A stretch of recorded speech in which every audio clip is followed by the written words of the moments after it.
Magandang buhay! Ako nga pala ang inyong lingkod, Ginoong Lionel G. Sagun mula Subic Elementary School, Division of Batangas. No children left behind, handang isip, handang bukas, sulong, edukalidad, SES, DepEd tayo.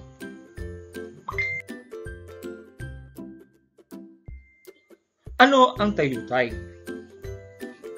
Hindi natin alam, malimit natin itong ginagawa. Ang salitang tayutay. Yan ay ating aalamin at bibigyan ng kahulugan. Ano nga ba ito?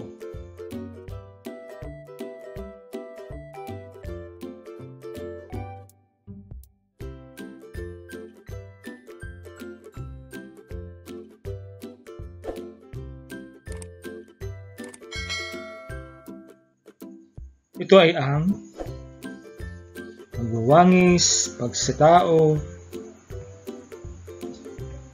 pagtutulad, at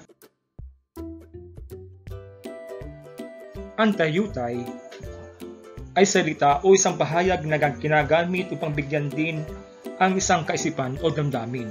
Sinasadya ng pagpapahayag na gumagamit ng talinghaga o di karaniwang salita o paraan ng pagpapahayag upang bigyan din ang kanyang saloobin.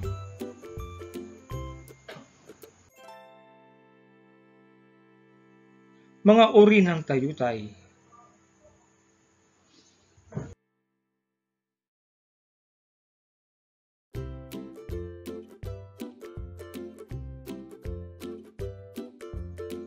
Simile o pagtutulad. Ditiyak na paghahambing ng dalawang magkaibang bagay. Kinagamitan nito ng mga salitang tulad ng paris ng, kawanis ng, tila, sing, sim, magkasing, magkasim, at iba pa. Ito ay tinatawag na simile sa Ingles.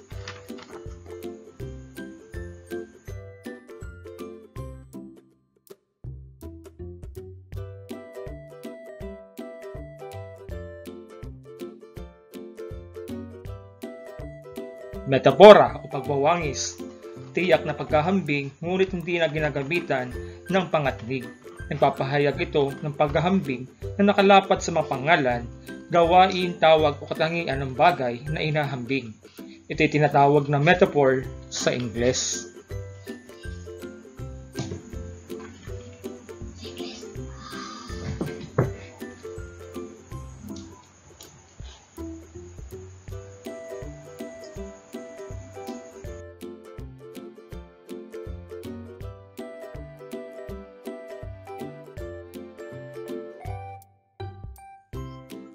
Personifikasyon o pagtatao. Ginagamit ito upang bigyang buhay, pagtaglayin ng makatangiang pantao, talino, gawi, kilos ang mga bagay na walang buhay sa pamamagitan ng mga pananalitang nagsasaad ng kilos tulad ng pandiwa, pandiwari at pangalang diwa. Personification sa Ingles.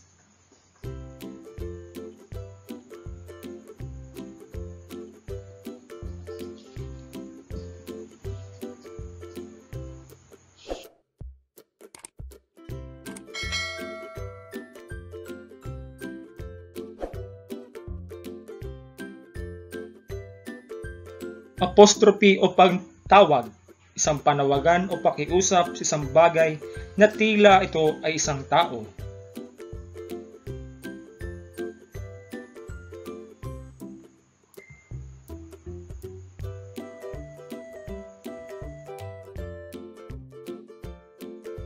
Pag-uulit o aliterasyon, ang unang titik o unang pantig ay pare-pareho.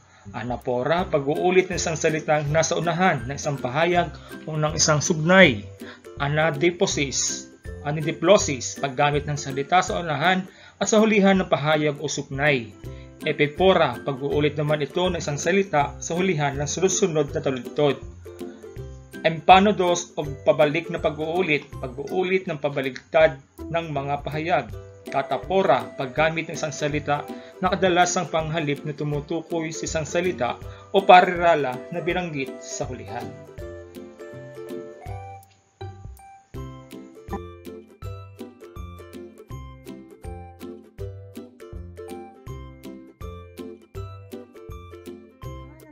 Pagmamalabis o hyperbole, ito ay lagpasang pagpapasidhi ng kalabisan o kakulangan ng isang tao, bagay, pangyayari, kaisipan, damdamin at iba pang katangian, kalagayan o katayuan.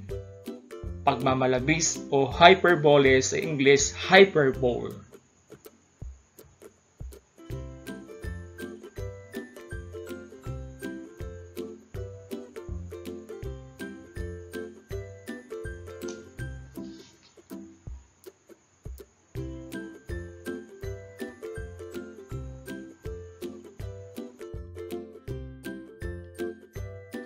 Panghihimig o onomatopeia.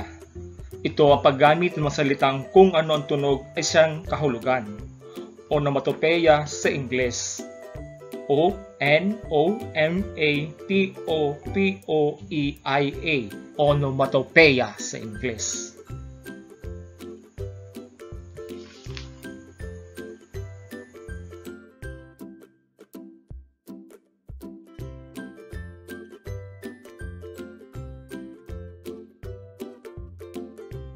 Pag-uyam, isang uri ng ironya na pinahiwatig ang nais iparating sa huli. Madalas itong nakakasakit ng damdamin. Pag-uyam.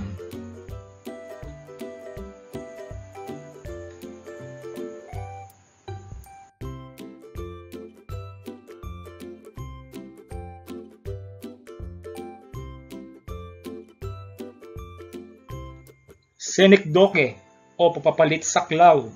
Isang bagay, konsepto, kaisipan, isang bahagi ng kabuuan ang binabanggit. Senekdote, doke.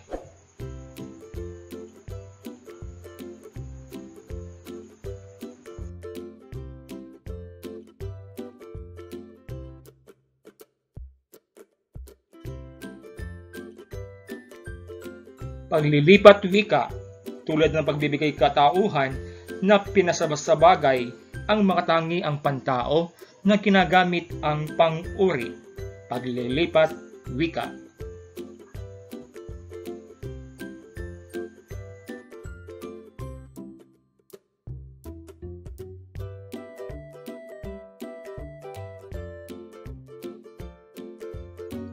Balintuna, isang uri ng ironya na hindi pinahiwatig ang nais sabihin sa huli.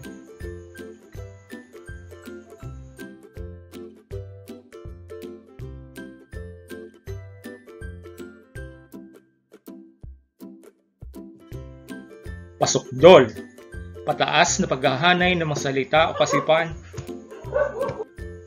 Pasukdol, pataas na paghahanay ng mga salita o kaisipan ayon sa kahalagahan nito mula sa pinakamababa patungo sa pinakamataas na antas.